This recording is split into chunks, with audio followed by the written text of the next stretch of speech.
20 तक क्वेश्चन हम पार्ट 1 में कर चुके हैं बेस्ट एक्सप्लेनेशन के साथ। आप पार्ट 1 देख सकते हैं। हाँ, थोड़ा वीडियो स्लो पार्ट 1 में बनाए थे तो आप उसे 1.5 गुना या 2 गुना 1.5 गुना स्पीड करके आप देख सकते हैं। आइए किस नंबर क्वेश्चन हम लोग देखते हैं। लिखा हुआ ही सेड दिस। आप लोग ध्यान से ऑप्शन देखिएगा मेरे दोस्त, तो सब में सेल्फ लगा हुआ है। क्या लगा हुआ है? सभी में सेल्फ लगा हुआ है, देखिएगा।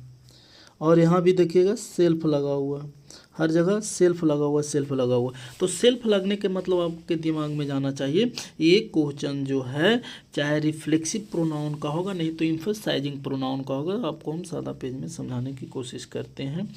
चाहे ये रिफ्लेक्सिव का होगा, चाहे रिफ्लेक्सिव का होगा, नहीं तो एम्फसाइजिंग का होगा। शॉर्टकट में हम लिख देते हैं एम्फसाइजिंग का होगा।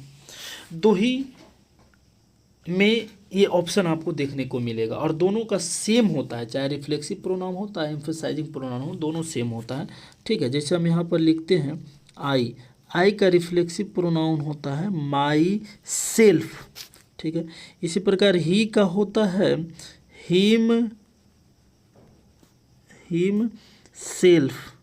ठीक है, इसी प्रकार सी का होता है, क्या होता है? Her self. सब में सेल्फ लगेगा।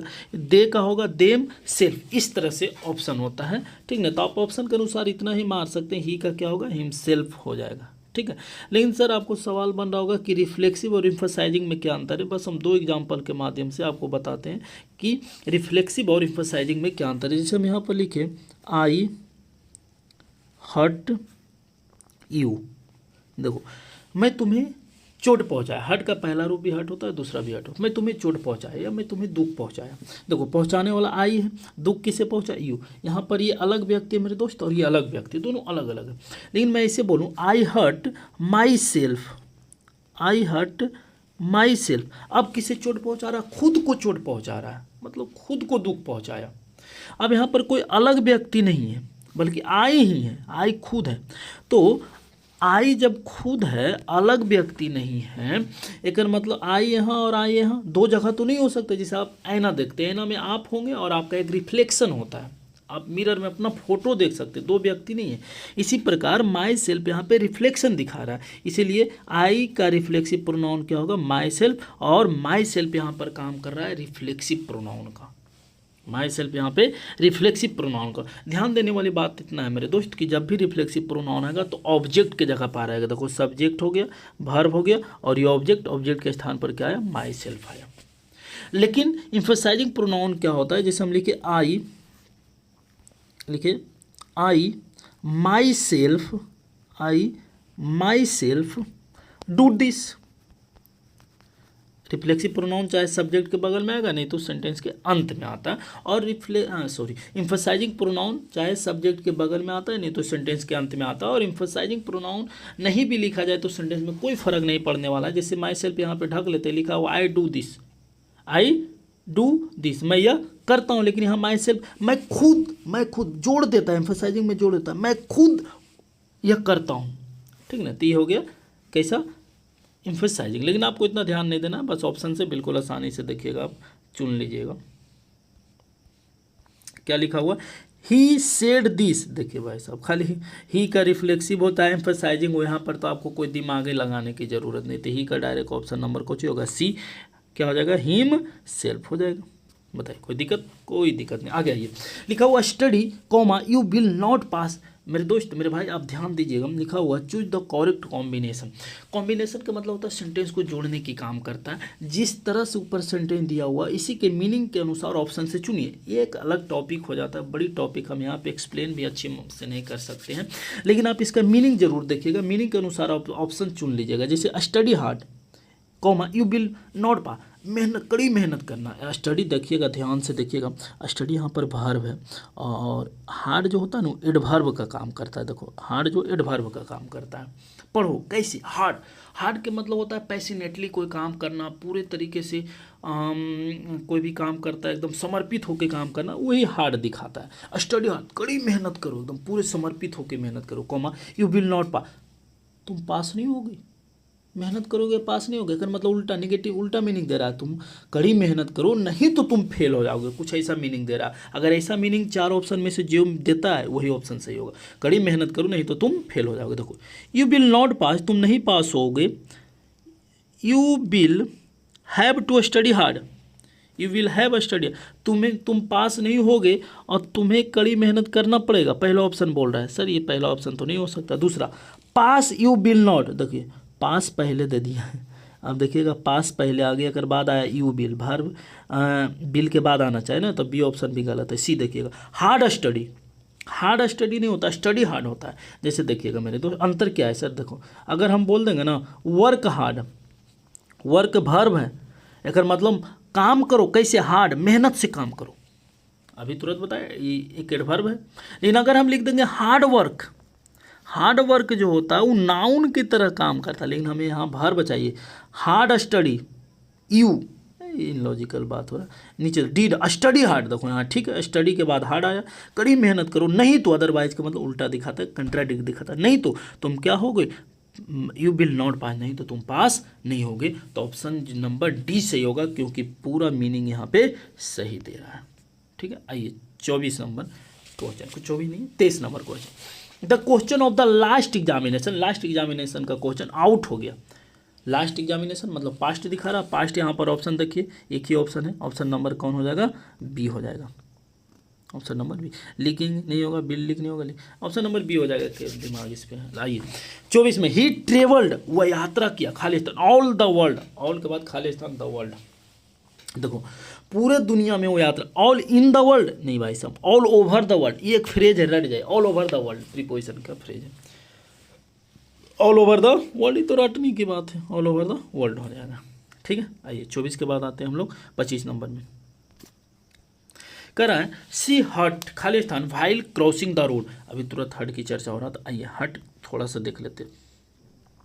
हट का पहला रूप भी हट होता है, दूसरा रूप भी हट होता है और तीसरा रूप भी हट होता है, लेकिन यह एक रेगुलर वर्ब है।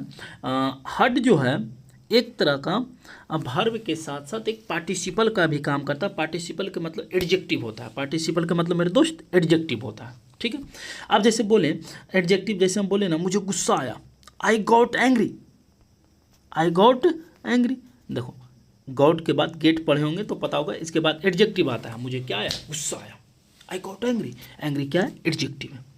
ठीक है, हट जो होता है वर्ब का, हट का जो तीसरा रूप होता है हट ही होता है, लेकिन ये एक तरह का एडजेक्टिव का भी काम करता है। हट के मतलब दुख पहुंचाना और हट के मतलब चोट लगना भी होता है, चोट लगना भी होता है, ऐसा करके मीनिंग देता है। आप 24 नंबर क्वेश्चन देख रहे हैं हम। 25 नंबर क्वेश्चन, सी हट खालिस्तान वाइल क्रॉसिंग, अरे भाई साहब वाइल का मतलब होता है के दौरान, वाइल के साथ हमेशा वर्ब के चौथा रूप आता है, रट जाइएगा कभी भी क्वेश्चन आएगा, वाइल के साथ वर्ब के चौथा रूप आता है। वाइल के मतलब के दौरान भी होता है, वाइल के मतलब जबकि भी होता है, अलग अलग बातें होती है, वाइल बाद में समझेंगे। वाइल के साथ वर्ब के चौथा रूप आया, चलो ठीक है। कह रहा है ना रोड क्रॉस करते के दौरान शायद उसे चोट लग गया, डीड ऑप्शन हो सकता है कि नहीं, देखिए बताइए, तो आप दिमाग लगाए। सर अगर डीड आएगा तो डीड के साथ वर्ब के पहला रूप आना है, सर पहला रूप तो दिया हुआ, हट पहला रूप भी हो सकता है भाई साहब, डीड आएगा तो निगेटिव दिखाएगा, नहीं हो सकता है। सर सी के साथ वर्क कहाँ कब से आने लगा, ये तो इसे भी गलत हो गया। सर हेड, हेड के बाद तीसरा रूप होता है, सी हैड हर्ट, वह चोट पहुंचाया रोड क्रॉस होने के दौरान, अरे किसको चोट पहुंचाया, किसी को नहीं, वो खुद चोटिल हुआ, अगर मतलब सी गॉट दूसरा रूप है, सी गॉट हर्ट, यहाँ पर देखो पार्टिसिपल की तरह काम कर गया, सी गॉट हर्ट, उसे चोट लगा, कब, while crossing the road, road को क्रॉस करते समय। ठीक है, तो ऑप्शन नंबर गॉड से। आप लोग को दो ऑप्शन में कन्फ्यूज, डीड तो ऐसे भी नहीं होगा, अगर थोड़ा सा भी समझ रहे हैं तो वर तो एकदम नहीं होगा, वर के सी के साथ वर कैसे लगे, हेड के साथ वर्ब के तीसरा रूप आ सकता है, लेकिन मेरे दोस्त मीनिंग नहीं दे रहा है ना, तो गॉड ही सही होगा। आइए 26 नंबर क्वेश्चन हम लोग आते हैं।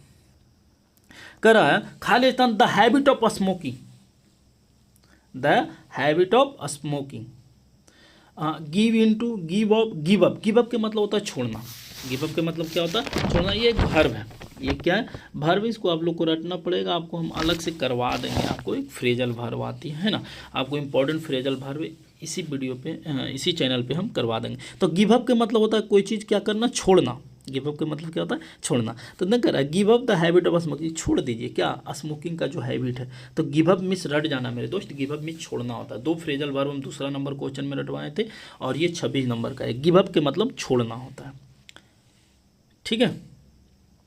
आइए हम लोग 27 नंबर मीनिंग बोल रहा है सही करने के लिए। तो मीनिंग में तो हम बार बार बोले कि आपको रटना पड़ेगा। Improvement, IMPROVEMENT, improvement. तो इम्प्रूवमेंट तो बिल्कुल ऑप्शन नंबर क्या हो जाएगा आपका, सही हो जाएगा इम्प्रूवमेंट पहला।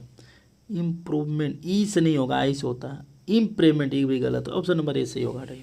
28 नंबर क्वेश्चन मेरे दोस्त मेरे भाई, आपको बेस्ट एक्सप्लेनेशन आपको प्रीवियस पार्ट 1 में डायरेक्ट इनडायरेक्ट नरेशन का क्वेश्चन में हम दे चुके थे, जो शायद क्वेश्चन नंबर समथिंग 10-11 में कुछ था, हमें याद नहीं है, उसमें था। बेस्ट एक्सप्लेनेशन दे चुके, आप इसको देखिएगा। अभी हम ट्रिक बताते हैं, आप एग्जाम में कुछ भी नहीं जानते नरेशन फिर भी बना सकते। आइए तो नरेशन के लिए बस एक बात ध्यान रखना, SON फर्स्ट पर्सन सब्जेक्ट के अनुसार, सेकंड पर्सन ऑब्जेक्ट के अनुसार, third person no change, first person, ठीक है। और ध्यान देना मेरे दोस्त, अगर पास्ट में रहेगा तो इनडायरेक्ट और डायरेक्ट से इनडायरेक्ट भी कौन टेंस में आएगा, पास्ट में आएगा। बस इतना भी ई क्वेश्चन के लिए ध्यान रखिए, पास्ट में रहेगा तो पास्ट में आएगा, SON। चलिए आइए, सेड है, सेड के बाद कोई ऑब्जेक्ट नहीं है तो देखिए सेड पास्ट में। ऑप्शन नंबर बी में देखिए सेज दिया हुआ, पाँचवा रूप, अरे भाई साहब पाँचवा प्रेजेंट दिखा था, ऑप्शन बी गलत, बिल आ गया गलत बात। डी आ गया हैड, सर हैड कहाँ से अपना मन से आ गया, सेड है तो सेड ही रहेगा, ऐसे ये भी गलत हो गया, तो ऑप्शन नंबर ए सही हो जाएगा। तो अब ऑप्शन नंबर ऐसे भी एग्जाम में देख लेना, सेड है तो 1-2 ऑप्शन तो बिल दे ले रहेगा, सेड एक गलत हो जाएगा, पास्ट है पास्ट में रहेगा सेड, ठीक है, कॉमा के बदले डैड। अब देखो थर्ड पर्सन नो चेन, ही थर्ड पर्सन है, नो चेन तो ही दे दिया।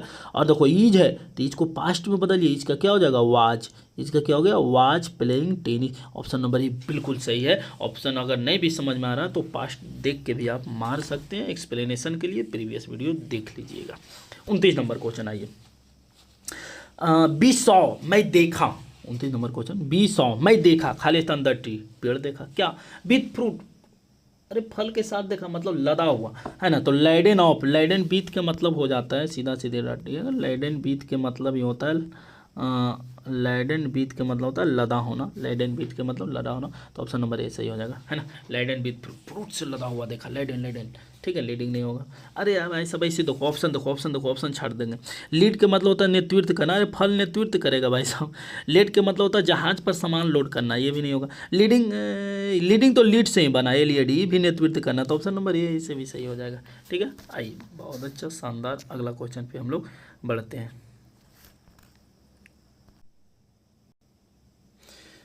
देखिएगा आप 29 नंबर क्वेश्चन, ठीक है, 29 में देखिएगा, none but brave deserve the fair. देखो यहाँ पर क्या आना चाहिए, ब्रेव को यहाँ पे नाउन बना रहा है कि कोई नहीं, कोई नहीं, but brave deserve the fair, बल्कि बहादुर लोग ही निष्पक्ष का डिजर्व, डिजर्व का मतलब के लायक हो सकता है। सर नहीं समझे, जैसे देखो हम यहाँ पर लिखते हैं नन, कोई नहीं, बट यू, बल्कि तुम, कोई नहीं बल्कि तुम, देखो कोई नहीं बट यू, यू यहाँ पर देख रहे हैं प्रोनाउन की तरह आ रहा है, नाउन या प्रोनाउन आ सकता है ना, नाउन या प्रोनाउन आ सकता है। इसीलिए इसी प्रकार देखिएगा, नन बट ब्रेव, देखो नाउन अगर मानिएगा तो नाउन के साथ आप आर्टिकल दे सकते हैं। तो कोई नहीं बल्कि ब्रेव लोग ही, कोई नहीं बल्कि ब्रेव लोग ही, तो यहाँ पर खास नाउन की बात हो जाएगा। तो आप नन बट अ ब्रेव, बल्कि एक ब्रेव लोग, यहाँ पर आप देखिएगा तो यहाँ पर द ब्रेव सही हो जाएगा ना, none but the brave deserve the fair, बल्कि वो बहादुर ही क्या कर सकता है, डिजर्व कर सकता है। आपको ऑप्शन नंबर कौन हो जाएगा, 30 और 31 शायद क्वेश्चन गड़बड़ है, सेम क्वेश्चन है, ऑप्शन सेम है। तो ये में तो ऑप्शन ऐसी क्लियर है कि द, अच्छा यहाँ पर नाउन है तो नाउन के साथ आर्टिकल लगेगा, आर्टिकल द हो जाएगा, है ना। तो 30 में तो द हो जाएगा, 31 भी क्वेश्चन, 30 2 क्वेश्चन है लेकिन ऑप्शन अलग अलग है, यही ना, 30 2 क्वेश्चन है तो ऑप्शन ए हो जाएगा, हटाइए इसको। 31 आई, ही डेल्ट वेरी पोलाइटली, वह डेल्ट, देखो डील के मतलब होता है डील करना, समझौता की बात होता है, डील बातचीत भी होता है, डील है ना। डील का दूसरा रूप होता है डेल्ट, DLT, है ना। तो डील के साथ प्रीपोजिशन विथ लगाया जाता है। फिक्स प्रीपोजिशन में आप लोग को रटवाए होंगे। डील के साथ हमेशा क्या आता है, विथ आता है। डील के साथ हमेशा विथ आता है। डील के साथ हमेशा विथ आता है, रट जाए। तो ऑप्शन नंबर कौन हो जाएगा, ए नंबर। ठीक है। और यहाँ पर देखिएगा इसका मीनिंग पूछ रहा है 32 नंबर क्वेश्चन में।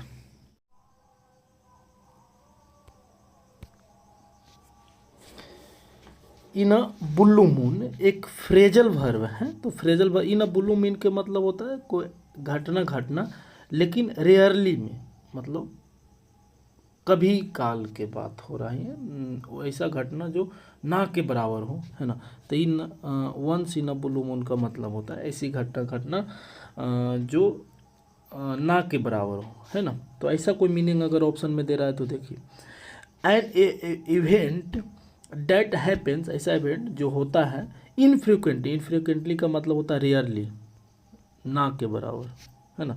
ऐसा घटना जो रेयरली होता है, ना के बराबर। An event that happens frequently, frequently का मतलब लगातार होता है, एडवर्ब फ्रिक्वेंसी को दिखा रहा है। सर तो ये नहीं हो सका, B option C the moon is blue है, ऐसा कोई मीनिंग नहीं है। फ्रेजल वर्ब में मीनिंग चेंज होके आता है। The moon is C one, ये सब ऑप्शन मत मार दीजिएगा। देखिएगा मून है तो मून मार दिए, ऐसा नहीं होता है। फ्रेजल वर्ब का मीनिंग चेंज हो जाता है। तो इसका मीनिंग है ऐसा घटना जो कभी काल हो। तो ऑप्शन नंबर कौन हो जाएगा, ए नंबर हो जाएगा। 33 में आइए, choose the odd one out, मतलब 4 ऑप्शन में देखिए बिल्कुल हल्का क्वेश्चन है। ऐसा अब क्वेश्चन पूछता भी है, चारों में से देखिए कौन क्वेश्चन अलग है। ऑप्शन पे चलेगा ये, देखो चेयर, टेबल, बेड, ये तीनों बैठने का बात हो रहा है ना। पूल, देखो चारों ऑप्शन में से पूल अलग है। ऑप्शन नंबर डी सही हो जाएगा। इसमें कोई एक्सप्लेनेशन की जरूरत नहीं है, तो ऑप्शन नंबर डी हो जाएगा। 34 में आइए, 34 नंबर क्वेश्चन कर रहा है, is going to take the dog for a walk, है ना। Is going to take a dog for a walk, मतलब कहाँ जा रहा है कुत्ता के साथ, वॉक पर जा रहा है ना। कहाँ पे जा रहा है, वॉक पे जा रहा है, टहलने के लिए जा रहा है। तो पूछना जा रहा है हु इज गोइंग टू, कौन जा रहा है। सर हु ही क्यों ऑप्शन में चुने, और क्यों नहीं चुने। देखो हुम जो होता है ऑब्जेक्ट को दिखाता है। हुम क्या होता है, ऑब्जेक्ट को दिखाता है, लेकिन यहाँ पर सब्जेक्ट की जरूरत है, तो हुम तो नहीं हो सकता। हुज जो होता है वो पजेजिव केस को दिखाता है। जैसे बोले माई कार, मेरा कार, है ना, ये पजेजिव को दिखा रहा है। हुज इसी प्रकार से होता है रिलेटिव प्रोनाउन में, हुज कार, किसका कार, है ना, हुज कार, ये यहाँ पर पजेजिव है। तो पजेजिव के साथ कोई ना कोई नाउन आना चाहिए। तो ऑप्शन बी भी सही नहीं होगा, बीच भी नहीं होगा, तो ऑप्शन होगा हु सही हो जाएगा। Who is going to take, कौन जा रहा है ना, तो ऑप्शन नंबर सी मारिएगा यहाँ पे, ऑप्शन नंबर सी। ठीक है, सब्जेक्ट, और ऐसे भी आपको पता होगा कि सब्जेक्ट को पहचानने के लिए हम हु से सवाल करते हैं ना, तो यहाँ पे सब्जेक्ट की ज़रूरत है, हु की ज़रूरत है। तो ऑप्शन नंबर आपका सी हो जाएगा। 35 में कर choose the correct synonym. Synonym देखो पूछता है वो, और साइनो के मतलब होता है समानार्थी वर्ड। साइनो के मतलब होता है समानार्थी, मतलब समान अर्थ देने वाला, है ना। साइनो, SYNO साइनो के मतलब होता है समानार्थी। समानार्थी समान अर्थ जो दे रहा है, तो इसमें मीनिंग पे डिपेंड करेगा। डिलीशियस है, डिलीशियस का मतलब होता है स्वादिष्ट, जानते हैं आप लोग। अब देखिए कौन ऑप्शन है जो स्वादिष्ट की जैसा दे रहा है। एक ऑप्शन है ब्लैंड, ब्लैंड के मतलब होता है मुलायम होता है ना। तो स्वादिष्ट मुलायम ऐसा कोई ऑप्शन नहीं मिल रहा है, नहीं हो सकता। इंसिपिड, इंसिपिड का मतलब होता है फीका, है ना। इंसिपिड का मतलब फीका फीका सब्जी लग रहा है, ऐसा बोलते हैं। इंसिपिड मतलब फीका, ये नहीं होगा। टेस्टी, डिलीशियस, टेस्टी सेम हो रहा है, ऑप्शन सी हो जाएगा। डिश और के मतलब खट्टा होता है, तो नहीं, ऑप्शन नंबर सी हो जाएगा। 35 का क्या हो गया आपका, ऑप्शन नंबर सी हो गया। 36 में एंटोनिम पूछ रहा है। देखो साइनो का मतलब समान, एंटो के मतलब उल्टा, है ना। तो क्लेवर का मतलब क्या होता है, 36 में देखिए क्लेवर का मतलब चालाक होता है। तो अब देखिए चालाक का उल्टा क्या होगा, मूर्ख। अब मूर्ख ऑप्शन कौन दे रहा है, एंग्री, एंग्री मतलब गुस्सा, सर ऐसा ऑप्शन नहीं होगा। नोटी, नोटी का मतलब नटखट, क्लेवर में चालाक, नोटी उल्टा नहीं, उसका स्टूपिड होना चाहिए। नटखट, नटखट का मतलब कोई नहीं, जरूरी नहीं कि स्टूपिड है। कनिंग के मतलब और चालाक होता है, क्लेवर, कनिंग, तो ये तो साइनो हो सकता है, एंटो नहीं।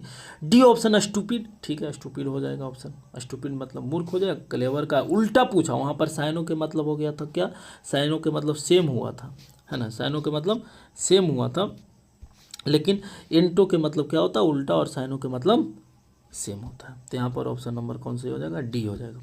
37 नंबर आइएगा, चूज द करेक्ट सेंटेंस।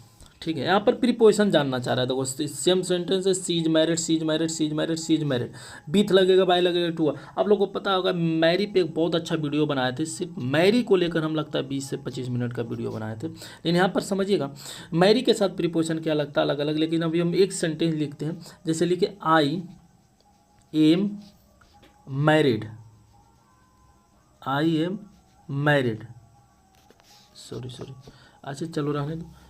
इससे पहले एक और सेंटेंस लिखते थे, आई मैरिड, आई मैरिड, है ना, मैं शादी किया। किससे किया? तो आप लिख सकते हैं इसके आई मैरिड। इसके लिए हम सादा पेज ले लेते हैं, है ना, यहाँ I married Katrina Kaif, I married Katrina Kaif. ठीक है, मैं किससे शादी किया? कटरीना कैफ से शादी किया। तो मैरिड के साथ कोई प्रीपोजिशन नहीं लगता है, ठीक है।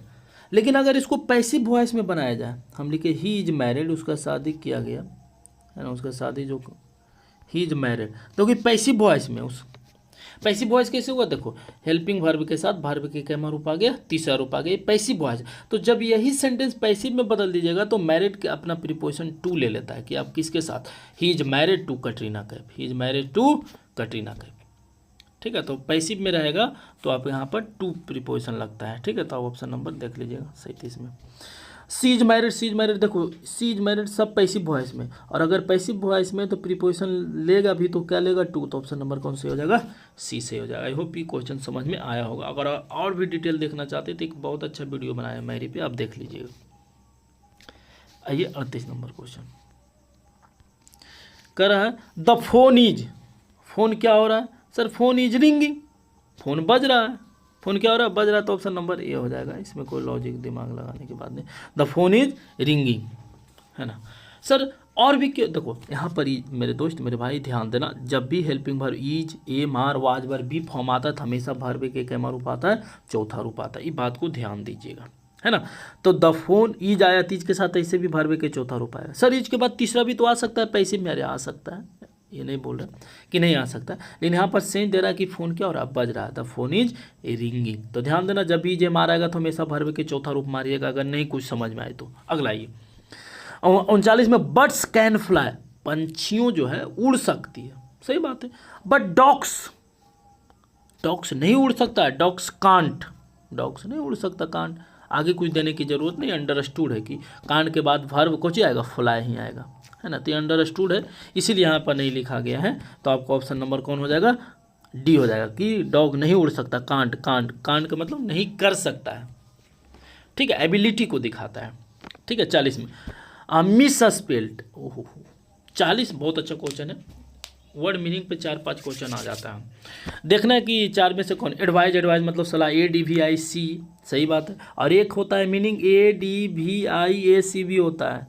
AC जो होता है वो वर्ब होता है, ADVIAC एडवाइज मतलब सलाह देना, और एडवाइज में सलाह होता है, C लगा रहता है तो नाउन होता है। एड्रेस, ADDRE, सही है, बिल्कुल सही। एड्रेस का मीनिंग अढेर के मतलब बहुत प्रचलित मीनिंग है। अढेर के मतलब होता है किसी चीज़ से चिपकना, लगाव होना, कोई नियम से को फॉलो करना, अढेर।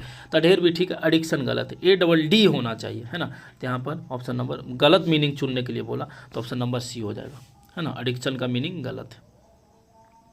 41 नंबर क्वेश्चन कर रहा है, करेक्ट स्पेस में सही मीनिंग पूछ रहा है। सही मीनिंग क्या लिखा? हारमनी। 41 का पहला ऑप्शन में हारमनी, हारमनी में कुछ नहीं होता, हारमेनी, अरे भाई साहब हारमोनी। हाँ, हारमोनी के मतलब होता है सद्भावना, एकता, ऐसा सेंस देता हारमोनी, HRMONY भाई। ठीक है, ऑप्शन नंबर B सही हो जाएगा।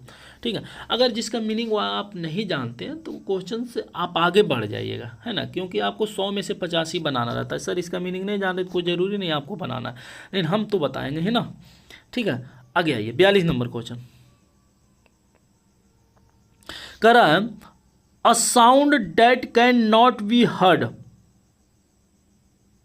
ठीक है, क्या पूछ रहा है 42 में? Choose the correct one word substitution. One word substitution का मतलब होता है अनेक शब्द के बदले एक शब्द। पढ़े होंगे, अनेक शब्द के बदले एक शब्द। जिसका पति मर गया हो, है ना, उसको क्या कहते हैं? विधवा। तो यही वर्ड पूछ रहा है, वन वर्ड सब्स्टिट्यूशन। वह अ साउंड एक sound date can not be heard, जिसे आप नहीं सुन सकते, तो इसे क्या कहते हैं? देखिए, कोई ऐसा साउंड होता है ना जिसको आप सुन सकते हैं, तो इसको बोला जाता है ऑडिबल। क्या बोलते हैं? ऑडिबल। एम आई ऑडिबल, क्या मैं सुनने योग्य हूँ, क्या मेरी आवाज़ जा रही है? ऑडिबल होती है। और नहीं सुनते तो इसको बोलते हैं इनऑडिबल। इनऑडिबल, अरे सुन रहे हैं तो ऑडिबल, नहीं सुन रहे तो ऑडिबल। तो वही तो बोल रहा है आपको क्वेश्चन में कि वैसा साउंड, अ साउंड 42 में, a sound date can not be heard, नहीं सुना जा सकता है ना। तो नहीं सुना जा सकता है तो मतलब इनऑडिबल, ऑप्शन नंबर बी हो जाएगा, ऑप्शन नंबर बी हो जाएगा, इनऑडिबल हो जाएगा। ठीक है, तो 42 हो गया। 43 आइए, कह रहा है I don't want to go to Africa, मैं अफ्रीका नहीं जाना चाहता हूँ। ठीक है भाई साहब, अच्छी बात है, मत जाओ, खाली स्थान। आई लव माई कंट्री, क्योंकि मैं अपना देश से प्यार करता हूँ। देखो लॉजिक खुद बैठ गया, तो क्यों क्यों करके मीनिंग देखो बिकॉज हो गया। ज़्यादा मत सोचिए, जो आसानी से आ रहा आसानी से। सर एंड दे सकते हैं? अरे भाई साहब एंड से कुछ होगा, मैं अफ्रीका जाना नहीं चाहता हूँ और मैं अपना देश से प्यार करता हूँ। कोई लॉजिक बैठा? नहीं बैठा। क्योंकि मैं अपना देश से प्यार करता हूँ इसलिए मैं अफ्रीका नहीं जाना चाहता हूँ। कोई दिक्कत? कोई दिक्कत नहीं।